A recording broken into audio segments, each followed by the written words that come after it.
तर प्रत्येक वेळी बाळ रडलं की स्तनपान करणे ही जी पद्धत आहे अगदी चुकीची पद्धत आहे. आपल्या मेंदूमध्ये भूक आता भागली आपण बंद करावं. मुलांमध्ये तसं अजून डेव्हलप झालेलं नसतं, त्यामुळे ते ओव्हरफीड करण्याचे चान्सेस जास्त असतात. बाळाला आई जवळ असली की निपल तोंडात आपोआप सुरक्षित वाटतं.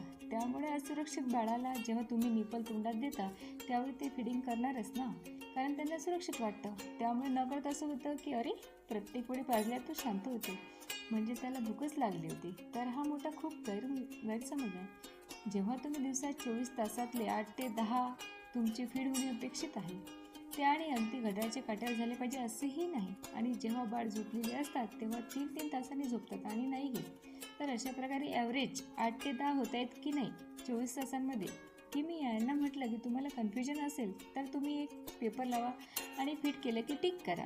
दुसरी लंगोट 1-2 आठवडे झाल्यानंतर 24 तास तुमच्या 6 ते 8 लंगोट ओले होतात. याचा अर्थ दूध पुरतंय. बरं, बाळ दूध पिल्यानंतर 1-2 तास 1.5 तास झोपतोय, याचा अर्थ दूध पुरतंय.